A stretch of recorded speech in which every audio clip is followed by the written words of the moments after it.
I think it has helped to professionalise the industry as a whole. And she herself felt, as a new manager of 6 months, that she'd been drowning and that actually SECAS had offered her a lifeline. Basically with the SECAS team, it's identified that I've already got the skills, I just didn't know that I had them.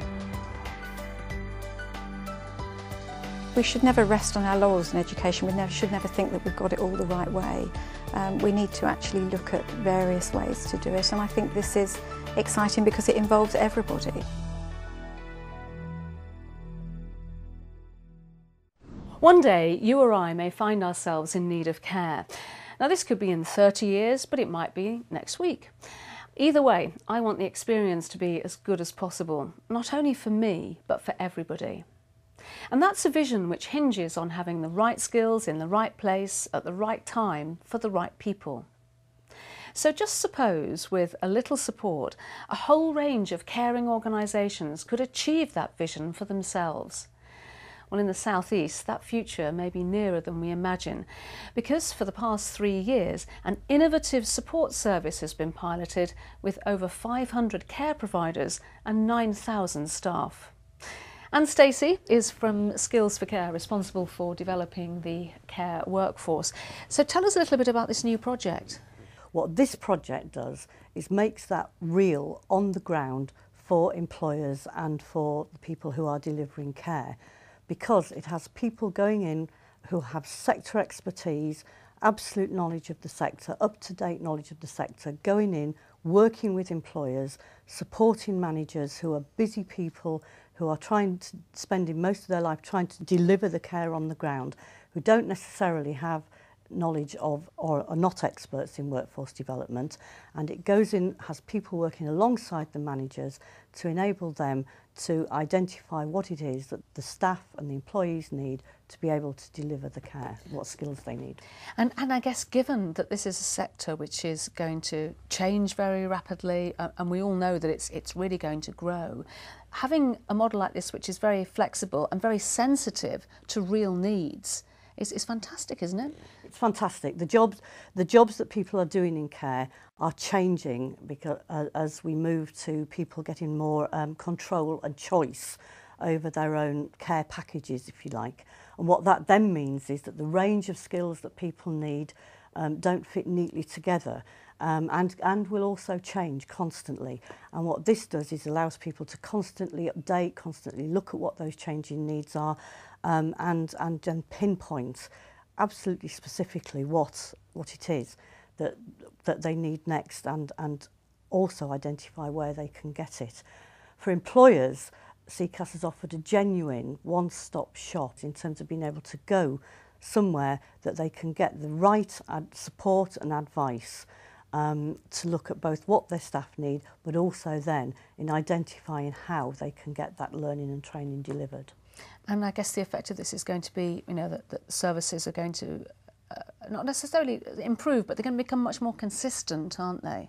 I think the quality of the services will improve enormously, because any service is only as good as the skills of its staff, and all people who receive services want to know that their carers and the people working there have the best skills that they can possibly have. I tell you, when I get older, I'm going to be a very, very picky customer, so they better be prepared for me.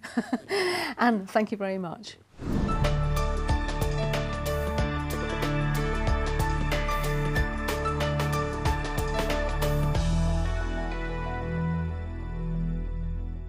I've been working with about 30 organisations on the island and some of Hampshire and the New Forest, and I think if you look at each individual organisation, they vary from organisation to organisation. Obviously we work with homes that are for people with a learning disability, people who have mental health problems, older people, so the service is very different, and depending on that we work with them to different extents and different levels.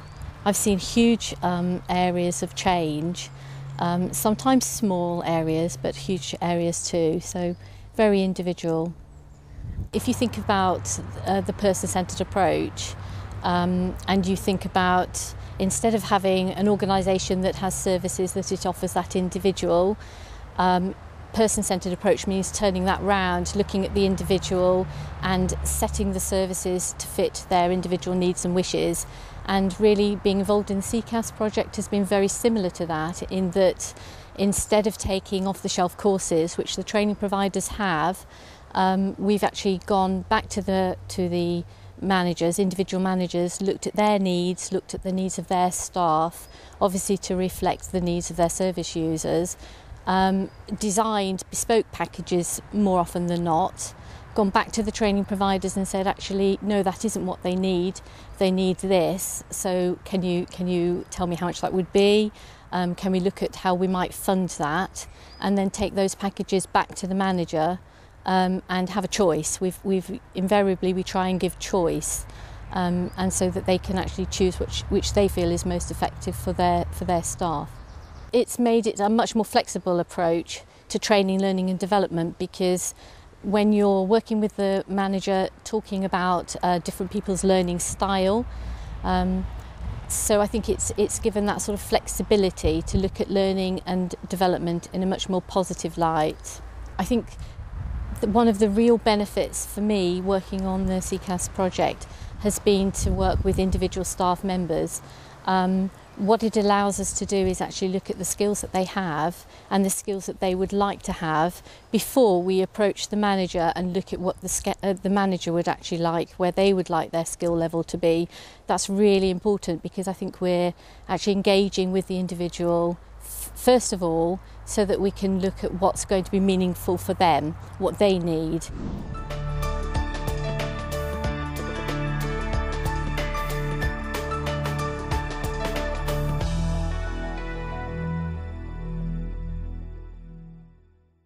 This was a new manager who had taken on an establishment, and she's a matron. She has a nursing qualification, but she doesn't have the Registered Managers Award. She'd taken on an organisation that was in the poor category through the SECAS registration. We started working together, and we've been working for about 4 months, and we've come through quite quickly, gone through the SECAS process, because she had some real needs, and we've looked at the organisational development through the learning advice as well as individual skill development. And she actually said, when I went back to review the work that we'd done, she actually said that as a new manager she feels that SECAS would be so beneficial for every new manager, and she herself felt as a new manager of 6 months that she'd been drowning, and that actually SECAS had offered her a lifeline, which was fantastic for me to hear, to get that sort of feedback. She's just had an inspection, an on-the-spot inspection, and from poor she's gone up to 1 star for adequate, but a lot of the service improvement has been identified as good, and she's absolutely thrilled, and the confidence in her and the team that I saw was very evident, so it's really very beneficial. The quality of relationships that we've managed to build up through the way the project's been designed has been a particular strength, and I think it would be a great shame for managers to lose that link and not to be able to have a resource. I mean, we're told quite a lot that it's the best resource that they've tapped into.